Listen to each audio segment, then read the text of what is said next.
Hello, welcome back to the Harmony Inspired Health podcast. Today, I'm thrilled to have Dr. Adam Dorsay on the show. Adam is a licensed psychologist and executive coach in Silicon Valley, a TEDx speaker, Mhm. and the host of the award-winning podcast Super Psyched. He's also the author of a newly released book, Super Psyched: Unleash the Power of the Four Types of Connection and Live the Life You Love. Dr. Adam has worked with a wide range of people, from Fortune 500 executives to survivors of unimaginable trauma, helping them cultivate connection in their lives. His groundbreaking framework for connection offers practical tools for building better relationships with others, the world, spirituality, and ourselves.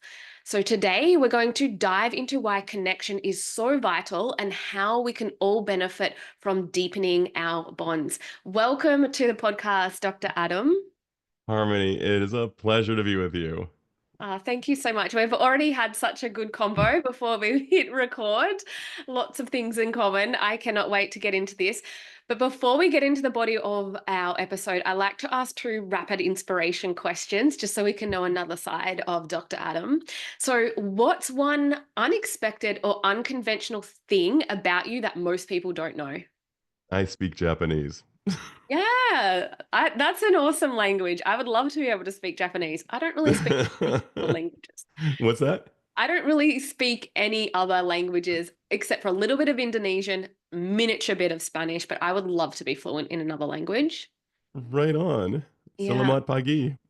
Selamat pagi. Selamat malam. If you could instantly master any skill or ability outside your expertise, what would it be and why?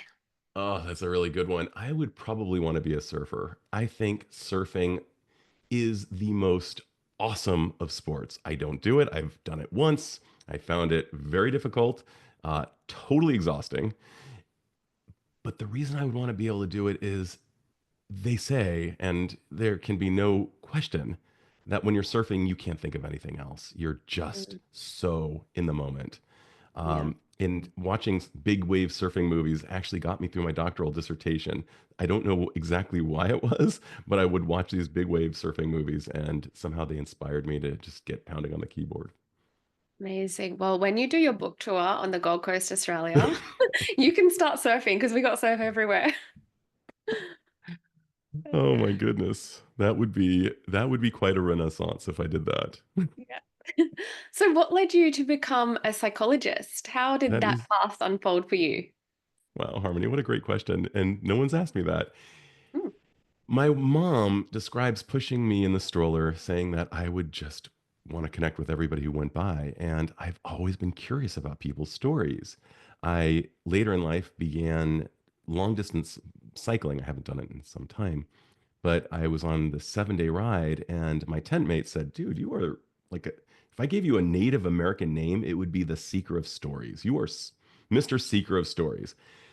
So I was really born to do this. I've always wanted to be a psychologist due to the fact that I had profound learning disability. I had dyslexia and really, really severe ADHD that wasn't diagnosed until I was 27.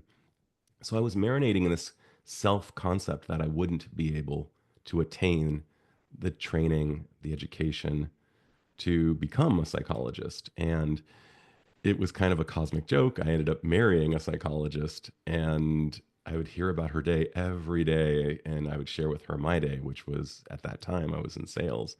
I'd say, "Well, I got a purchase order from a company," and like, it wasn't all that inspired. And she said, "Go back to graduate school." And I said, "Oh, I can't." And finally, she got me to really recognize that I was only going to go on this merry-go-round called life once.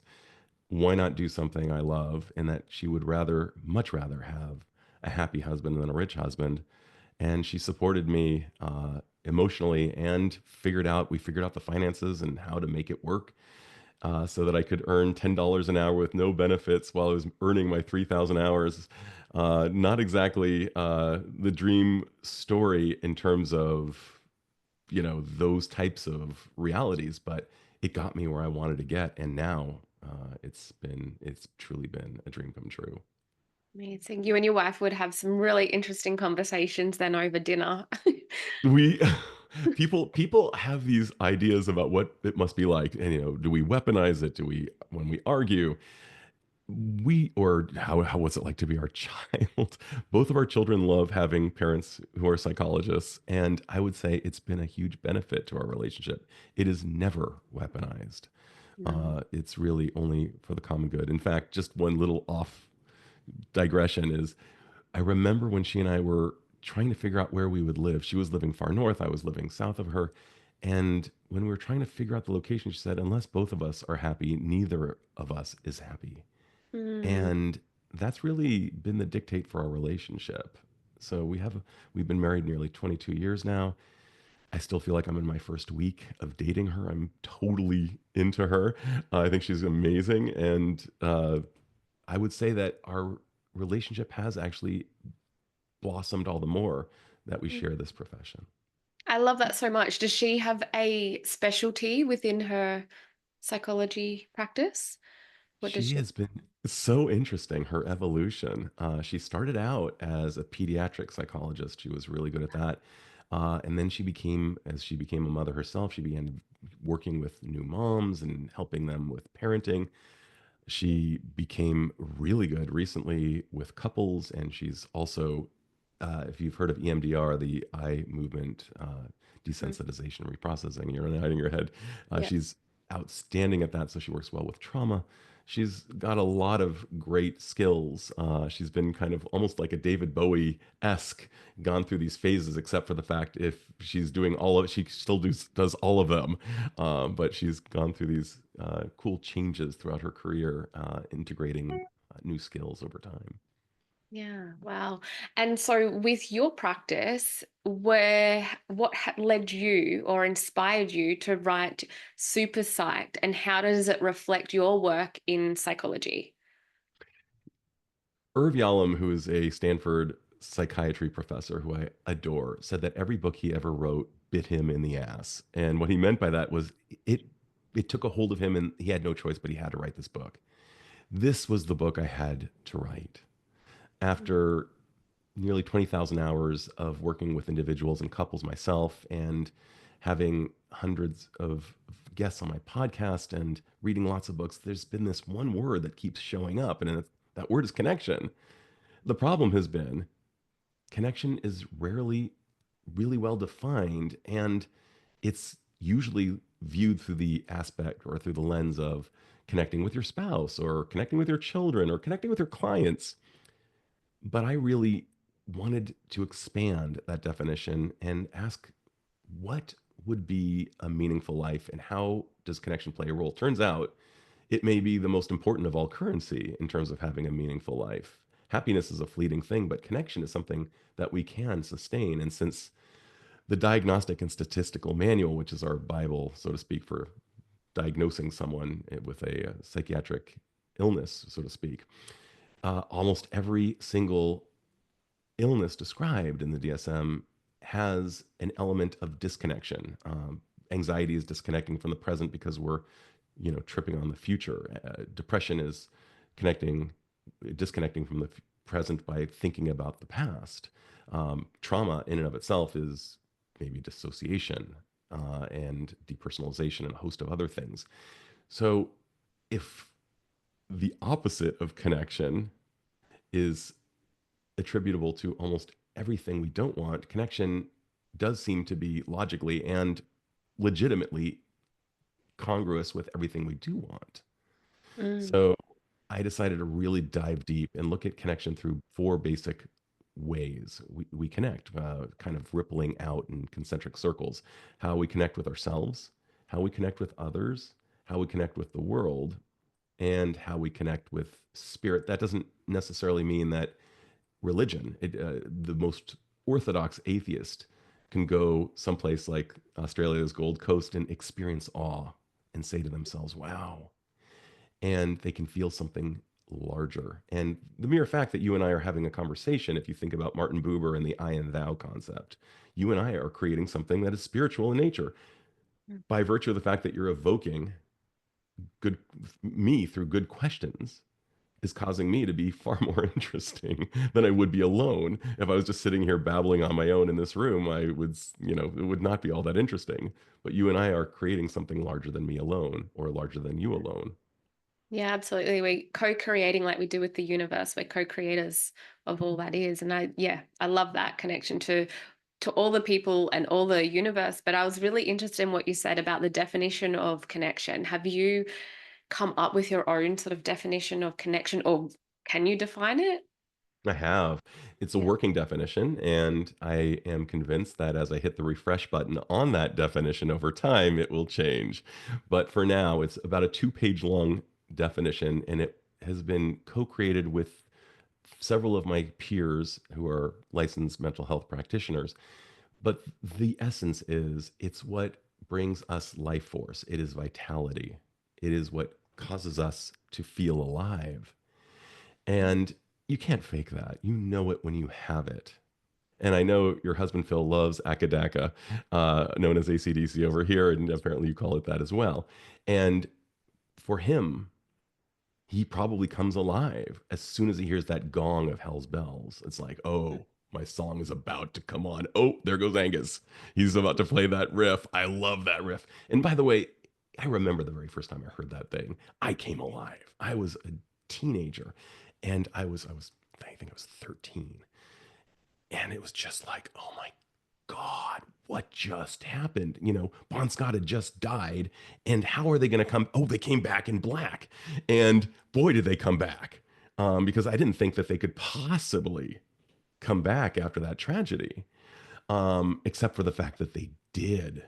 And some people don't like that music. I disagree with them. Of course, I'm laughing because that's their. This is all part of the whole connection formula. You either feel it or you don't. There are certain musicians who I don't want to throw shade at, who are very popular, who I just don't get. I don't come alive when I hear them. My father has a vastly different connection formula than I do. For example, he could go through his life without petting a single animal. I can't go through a day. I Oh, mean, neither. need my animals. I love my dog. I love my cats. And he could sit through a 6 hour Wagnerian opera, just oh my God, wrapped with attention and total, just like tranced. And I would call it a very expensive place to sleep. Um, so each of us has different ideas of what brings us alive, which brings us vitality. And just to be clear, the connection with self is probably the most important of the four because it informs all the other forms of connection. We don't want to be so self-absorbed that we're narcissistic, but we do need to focus on ourselves enough so that we can make sure that the other connections that we have are informed by something that's authentic. Beautiful. So in your book, you do outline the four ways that we do connect, which you've just sort of gone over: others, world, spirituality, ourselves. But can you break those down a little bit more as to why they're so important as a I whole? would, I would love to, Harmony. So, connecting with ourselves is figuring out what we're about, what we love, and it's an evolving thing. We will go through this life, by the way, without having discovered all of our elements. Is to borrow from Leonardo da Vinci, who said that art is never finished, only abandoned. We too will die unfinished projects. We will die with an inbox that is still fairly full in all likelihood. The goal is progress, not perfection. We're just trying to continue to know who we are, what we're into, and to really both zero in on what we're into and perhaps to expand the pot and learn more about things that we might not be into, think we're into, but we find out that we actually are into it. There's, by exposing myself to a brand new artist that I think I will hate based on certain data points, I may find, oh wait, actually that artist is awesome. So connecting with ourselves is the nucleus of the four, circles. The second one is connecting to others. Others could include anybody from my wife or one's spouse to one's children to you and me connecting right now. Harmony is connecting to another. I also include pets. I do believe pets are significant others. Me too. They have been, yeah, right on, right? I mean, When you said that about your dad, I was like, I could do a whole day just cuddling and kissing and patting every dog that walked past me, but yeah, don't take me to the opera. and what's so funny about what you also just said about, every dog that walks by, one of the things we've also found is that people are more likely to engage other people when they're walking a dog than they are if they're walking alone. Now, that sounds like obvious, duh. But I had this great rescue collie. He looked exactly like Lassie. I don't know if you've heard of that show. Yes. Yeah, you're good. When he died, part of my own grieving process, I wrote down the name of every single person that my dog introduced me to.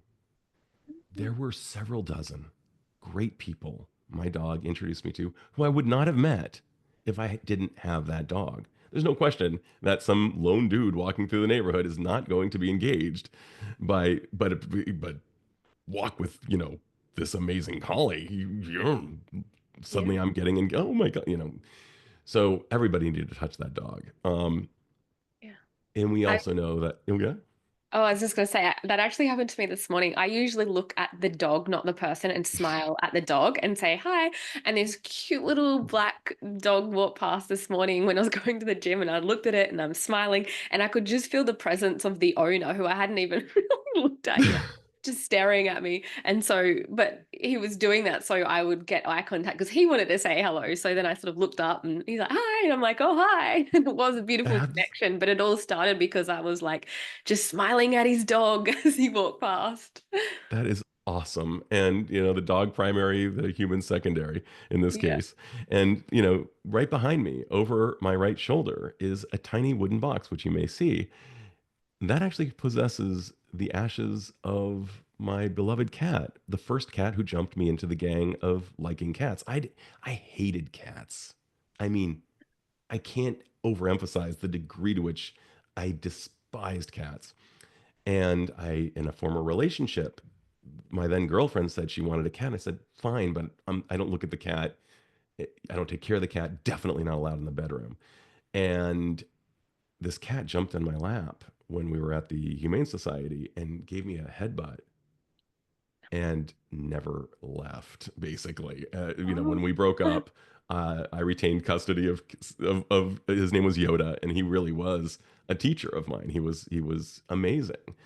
And he, in many ways, prepared me to become a father. I mean, the degree to which he was an important other, since we're talking about the four connections, I cannot call him a that, or, he was second tier, outside myself. He was a most significant other. And I he's going to probably follow me everywhere I go for the rest of my life in that box. Unfortunately, not that's the only shortcoming these guys have, is that they tend to not live all that long. The third is the world. The world could include your profession, your work. It could include art. It could include nature. Um, so that's the third tier. And the fourth tier is something greater. And that could include the type of spirituality you and I were talking about in all of its form. And one of the things that's really given me great inspiration is the science of awe, AWE. One of the things that we've actually found is that when we say, wow, like we see the Gold Coast, as I was describing, or when we go to, in the United States, the Grand Canyon or someplace like it, I imagine Iceland is a perpetual wow. Even though I'd be freezing and not super stoked to be in the cold, but I imagine it's amazing based on the music and just the visuals I've seen. The science of awe is showing that when our brains are in an awestruck state, they mimic the brain structures of people who are on psilocybin, the the chemical compound that is found in psychedelic mushrooms. And what it causes us to do is become less self absorbed and more we focused rather than me focused. And that's really, really crucial. So, awe could almost be seen in this spiritual way as being gratitude on steroids. Absolutely. I can actually really feel that. I know exactly what you're saying. When you're in awe of something, you sort of come out of this small little bubble of I, this sense of what we call Mm. in Ayurveda the ahamkara, the ego. And there's something a lot more. There's the buddhi, we're opening our buddhi mind to this intelligence, this higher intelligence, and we're part of the world, we're part of nature because we're humans, we're part of nature, but we've so dissociated ourselves from nature for so long over these sort of modern transitions. And I think when you're in awe, it's like you're part of something bigger than your little world. And I just, when you said that, I was like, I absolutely can feel what you're saying. And I've not heard it explained like that. So loved that. And I'm so stoked about what you just said. Neuroscientists estimate that our brains have been the exact same model for at least 35,000 years, and some even estimate 100,000 years. And yet our surroundings have changed so dramatically. But our cave dweller selves, or who knows what they were dwelling in even before that, but probably caves, they experienced awe, and uh, and we still need that. And these days, we're so absorbed by these tiny little phones that we carry around in our pockets that are constantly beckoning us to be distracted from our true selves because we need to find out what's going on because we don't want to experience FOMO. God forbid we'll miss out on what some other trendsetter or influencer is talking about, and feel, by the way, diminished as we do so because they're doing it way better than we are. Um, what we really need is to get back into the basics and to go to the gym, see a cute black dog, experience in this case, it's more of an awe, but Yeah. it's still kind of a mini awe, and to experience the awe of a sunrise or a sunset. Uh, no sunrise or sunset will ever be exactly the same. In fact, you and I will not be you on this Thursday. I'm in Wednesday in California, which is hilarious to me that it's like 11 o'clock on Thursday for you, and it's nearing 6 o'clock on Wednesday for me. But we will be different tomorrow. We will be different versions in some ways. The chemicals, our brains are going to change a little bit, and we will be a day older, and we will be just a little different. I remember experiencing this when I went away uh, with my company on a business trip. I left for a week when my son was just months old, and when I came back, he was bigger. And we can see it obviously more profoundly and remarkably when they're that small, but it's still happening. Mm. Yeah, absolutely. And just on that, like the brain chemistry changes and everything, I think females really know what you're talking about because with our cycles, we do feel like we're constantly changing because we do have different chemical messengers like rotating throughout the month. So, yeah, we are never the same on any given day. And to be in awe of who we are in this moment and experience all of ourselves is a really special thing. And yeah, I'm just so loving the conversation about the awe and connection because even just going back to that little beautiful black dog, when I did walk past, I really was in awe because I did feel a deep Mm. connection. I was like lost in it. That's why I didn't even notice the owner or look at the owner. I wasn't like being rude or anything, but I was just in awe of this other creation that I'm connecting soul or heart to because it's not like we had a conversation, right? But yeah, I really love that. And so, from your experience, what are some common behaviors or thought patterns that get in the way of forming meaningful connections? Well, first off, social comparison.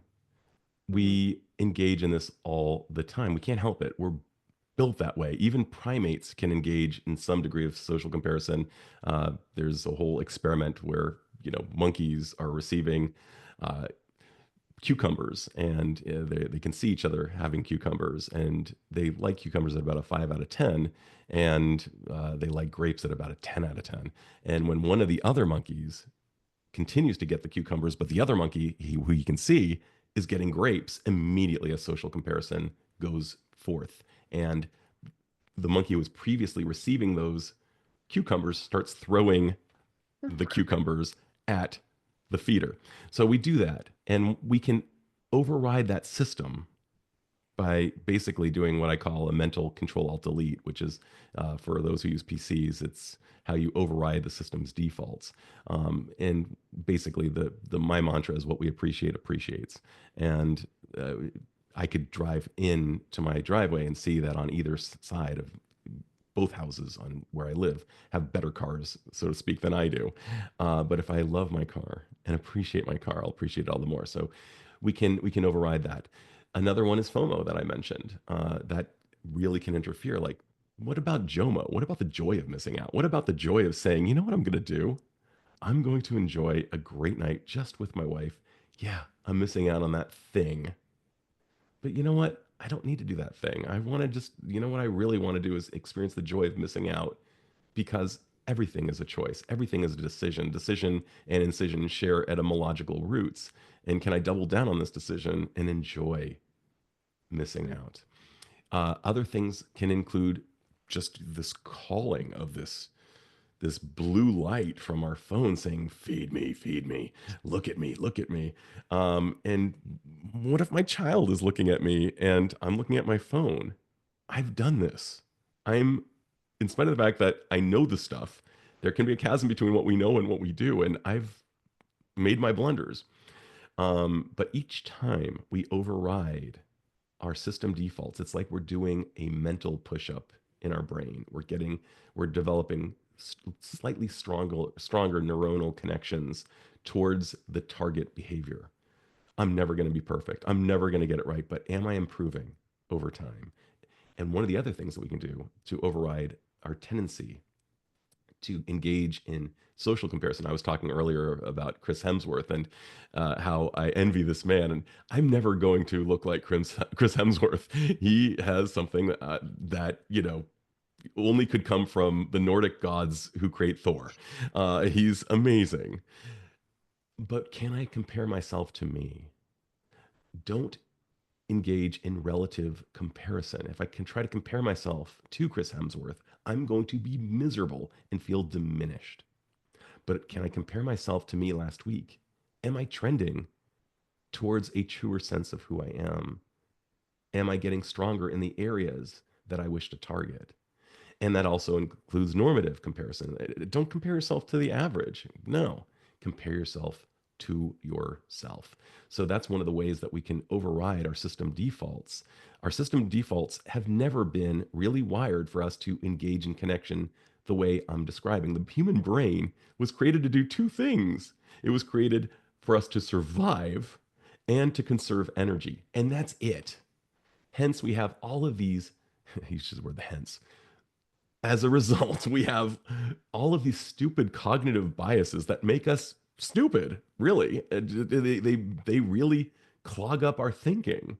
And if we can become aware of these cognitive biases, we can actually name them and tame them. And I know that sounds corny because they rhyme, but it's really true. Love that. I really like the JOMO. JOMO. What did you say? JOMO. Is it the JOMO, joy joy of? of missing out. I'm adopting that phrase. Oh, one another one.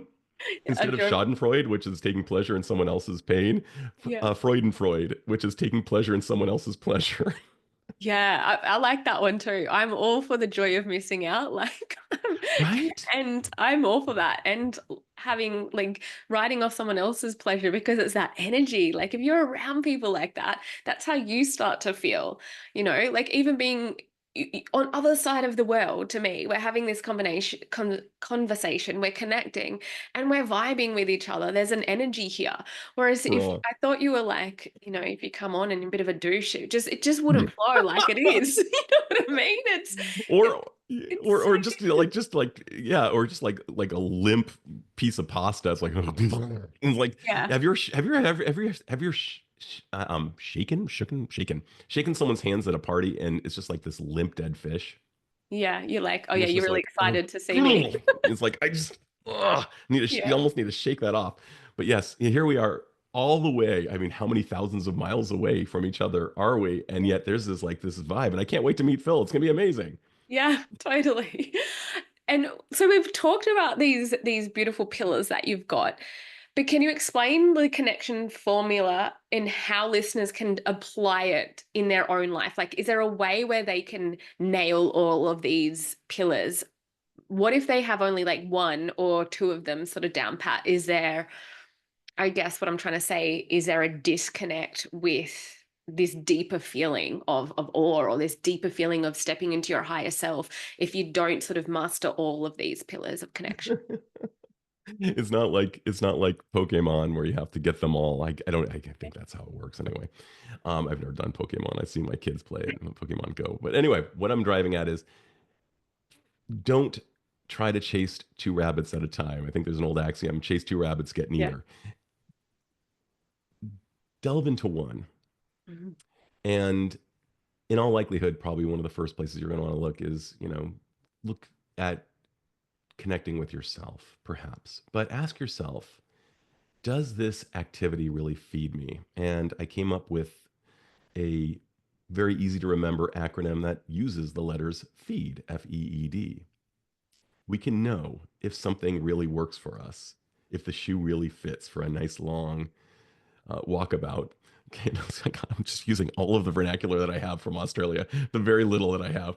Um, the first F stand, and they all the four letters are research based. The first F stands for flow. It's a concept that was coined by Mihaly Csikszentmihalyi, and what it describes is being so immersed in a thing, and perhaps even challenged by it, that you could be doing it for 3 hours, but it feels like 30 minutes have passed. Do you have that? Then the first E after the F is energy. Does it require energy from you, and does it give it energy back? I'm not necessarily talking about a workout, but does it take energy from you? Like writing takes energy from us, but when we've written some good Mhm. stuff and we're into that writing process, it takes energy and gives energy back. It's like on the other side of it. I'm sure that on the other side of the gym, I'm sure that when you worked out this morning, it took energy from you, but you got a lot more energy in return. Yeah. The third is educate. Are you learning something in this process? You and I both know that when we learn something, and you were teaching me the Australian word for anesthesiologist just now, which gave me so much joy. I mean, if we could have monitored it, there would have been a ton of dopaminergic energy going on for me. Are you moving the needle? Are you getting better at the skills required? Are you learning? And it could be just even working out. Are you learning how to do this better? Are you improving your form? It could be anything. And the fourth one is D is for depth. Is it meaningful? uh, we are not just homo sapiens, as one of my favorite thinkers, Michael Mead, says. We are homo symbolicus. We are meaning chasing beings. And we know through existential psychotherapy and a whole host of other things that meaning is everything. And you're doing this podcast, I'm guessing. I'm guessing that you doing this podcast right now is part of your connection formula, that it probably meets all four criteria. The other way we can do it is we can ask ourselves, what are the things we really love to do? And 1 to 5, how much are we actually doing those things? And how Mhm. much time are we actually allocating this resource called time, this opportunity cost that we will never get back? How much time are we allocating to the thing that actually delivers stuff to us? Because we may be doing a lot of the things, but we're not doing the things that actually really feed us. So choose a thing that maybe needs to be reinvigorated, almost exhumed from its dusty crypt, and do that. And notice how you feel on the other side. Do you feel fed or do you feel bled? You probably feel fed, and do more of that. I love that. You are speaking my language. Right on. Love it. And you've done a TED talk and you've dedicated a whole chapter to adult friendship, which I thought was really Yeah. amazing. And I shared that TED talk in my Facebook community as well. Um, but why would you say this is such a critical topic, and how can people strengthen their friendships? I think as we get a little bit older, we have less friends. I mean, when we've got kids and careers and all the things, we've got less time to go and, you know, make friends or be with friends. and maybe there's a fear around it. I'm not sure, but I would love your take on this. Yeah, so I'm not sure what it's quite like in Australia, but here in the US, for sure, people move around a lot. Mhm. A person could be born in Ohio, go to college in New Jersey, then go to graduate school in Texas, and then come to Silicon Valley to work. And each of those places they've been, they've had friend groups and they've promised they would stay in touch. Oh, I'm sure we'll stay in touch. And good intentions are lovely, except for the fact that sometimes they don't quite work out that way. Look at anybody's wedding video, and if in 20 years that same circle of pals is still in your life, that's amazing. If all of them are still totally intact, people tend to fall by the wayside, sadly. And it's particularly important because we used to just live in villages. And as Esther Perel reminds us, we have now come to count on our significant other to fulfill the entire role of everybody in the village. Like that means a drinking buddy, that means somebody to build stuff with, that means somebody for a reading group, that means, it's too many roles. It's way too much weight to put onto our significant others. And these marriages really suffer when if I was to try to impose upon my wife my need to watch basketball. I love the Golden State Warriors. I'm not sure if they're a big deal down there, but I if I tried to impose that on her because I needed some company, she would be miserable and she would be resentful. Mm, I need to have friends who are into that if I need to do that type of thing. And she's got her girlfriends to do things that I probably am not all that into as well. So we need friendships. And what I saw in my office was a long line of great people who had these situations where they'd moved so many times and they're friends with their kids' parents with whom they have nothing in common except for the fact that the kids go to the same school or play on the same soccer team, football team.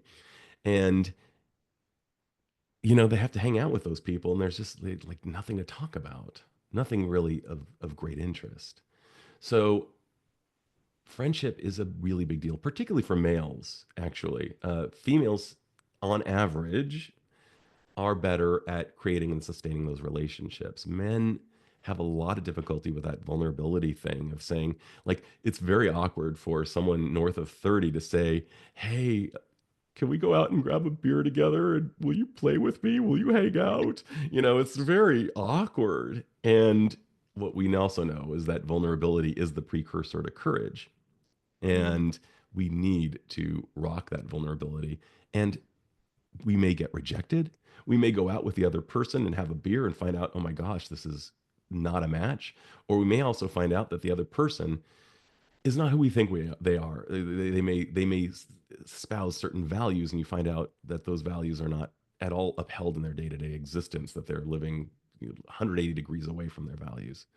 So it's really important to spend time cultivating those friendships. One of the ways that I recommend doing it is go out and do something that you already like doing and join a meetup group. We have meetup groups. I'm sure you do too. And if you're into hiking, that's a good example.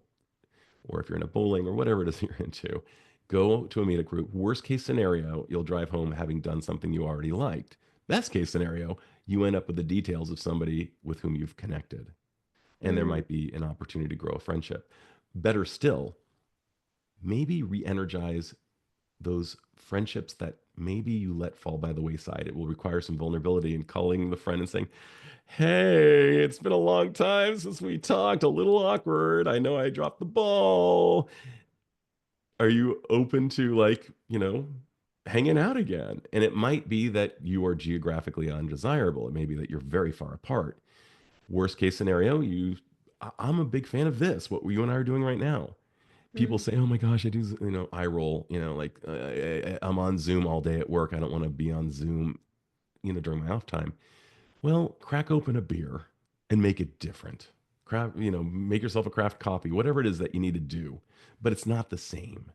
Working on Zoom and hanging out with somebody on Zoom or FaceTime is a different experience, and we get to see the facial responses of my dear friend.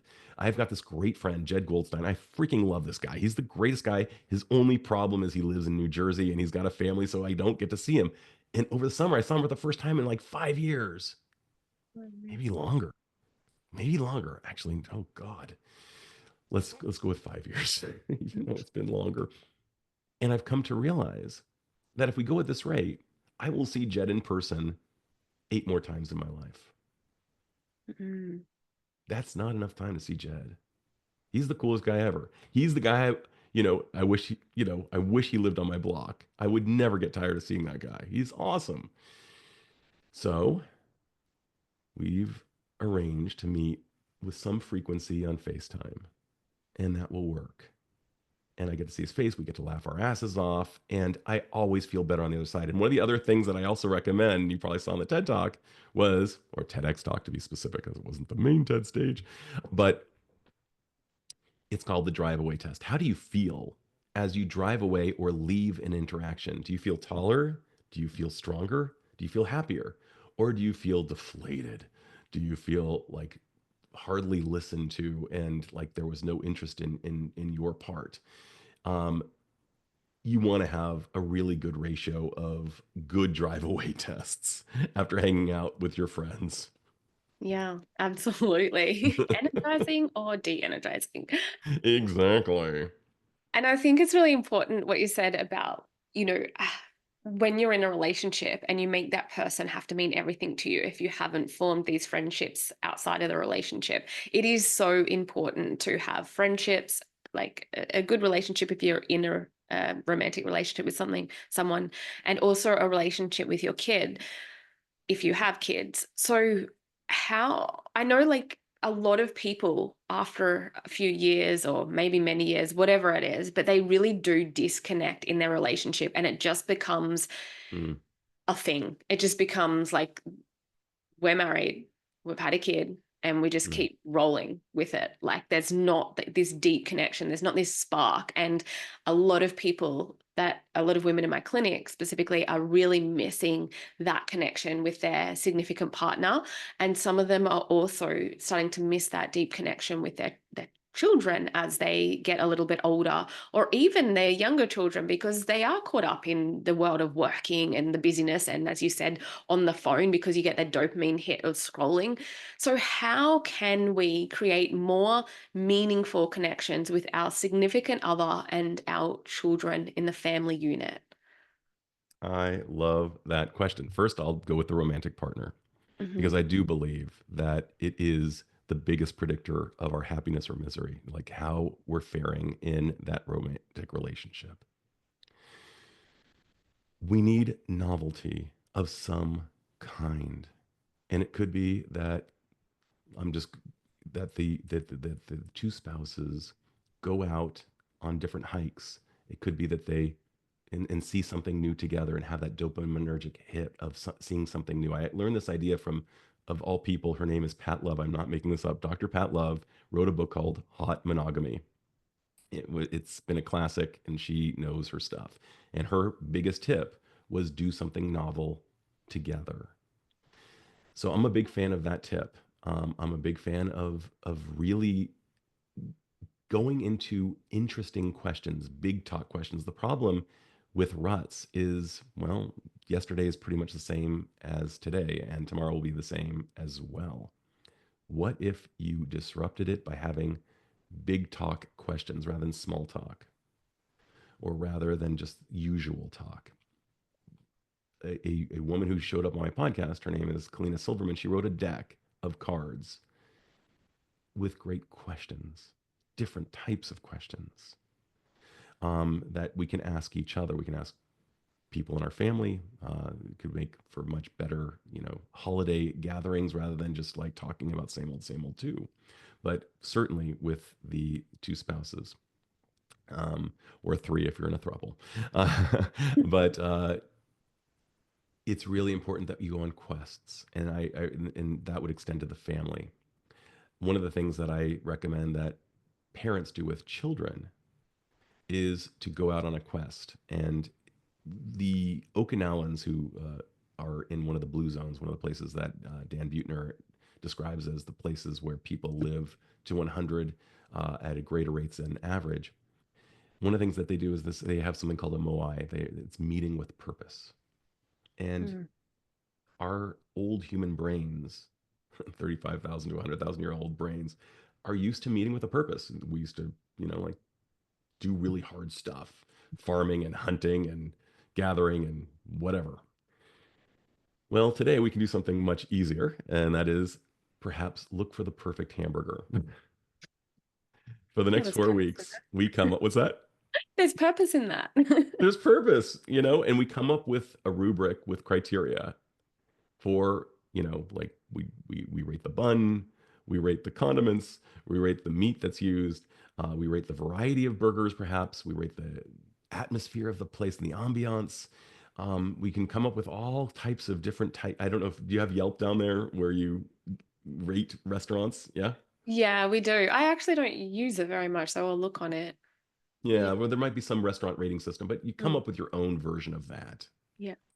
And by the way, Aussies, I want you to know it could be Australia could be considered up there rather than down there, because who's to say which way is up? If somehow north was considered up, I don't know how that happened. Probably anyway. We don't need to get into that. That's a whole geopolitical conversation. But where I'm going with this is having this. I've done this idea that I had with several, particularly fathers, with Mm. their children, and they've done this, and without exception, whether they're looking for burgers or ramen or, the best boba tea, everyone has said it has been fruitful and has cultivated better conversations and better stickiness in the relationship. And that's what we're looking for here. So these fathers who tell me, oh my God, I have no way to connect with my kids. I'm not into the influencers they're into. I'm not into whatever it is that they're into. Yeah, find a common purpose. Go out on outings, go on a quest. These human brains of ours are meant to go on quests. Whether you're with a couple, in a couple, and you're needing to uh, renew that, ask different questions. There's so much more to know about your partner than you actually think you know. And when we think we can read our partner's minds because we've been with them for so long, studies estimate that we actually are correct only about 40% of the time when we just assume that we can read their minds. So that's not a particularly promising figure. No, it is not. I really, really like that tip though about connecting with your children, like going out and rating a different food or whatnot. My boys would absolutely love that. I mean, we have great connection time, our family, but that is something that I think would be really, really nice. And I've got twin boys, so it would almost be really nice to do it separately, to have some like alone connection time with each one of them. And yeah, that would be really 100%. yeah, Yes. yeah. Well, thank you. We have covered like so much. It's been absolutely amazing. I really love this conversation. What is one thing that you hope listeners can take away from your book and this conversation about connection? Simply put, that it is everything. Mm, That's a big, big statement. But it's a big really, statement, but good. I have come to believe wholly that it is the currency that matters. And one of the things that we know is that, we've studied people at the end of their lives. And what do they care about the most? They care about what Paul McCartney wrote about love. Mm, They care about love. And connection is right at the heart of love, whether it's loving what we're doing or who we are with or life in and of itself. Connection is at the heart of that. So if we can cultivate connection, I think it will make us all more in love with each other and life. mm, And it's 100%. and by the way, oh, it's contagious. Come on. You know it. Yeah. There's nothing more viral than our happiness or our misery. Yeah. So we might as well make it our happiness. Let's do it. Awesome. And where can our listeners connect with you or purchase your amazing book? It's like Oh, such a good book to give as a gift as well, I must admit. Like really oh. beautiful gift book. So, yeah. I'm so delighted you think so. I really worked hard to make it very readable. And Mm. my wife very kindly went through every word to make sure that she agreed that it was entirely digestible and easy to read. You can get it at Amazon, of course, Barnes and Noble, and those are the two most important, probably the biggest places you can get it. I don't think it's available at any particular bricks and mortar bookstores in Australia, but boy, would I love to change that. So if anybody's listening and wants to have me on tour there, I'm ready. Amazing. Well, thank you so much. I will put your links in the show notes so our listeners can go and find your book and yourself as well. It's been such a pleasure having you on, and I've, yeah, like I said, enjoyed this conversation. Had a lot of takeaways for myself, and I'm definitely implementing some of those amazing connection tips that you've shared. Oh, thanks so much, Harmony. Welcome.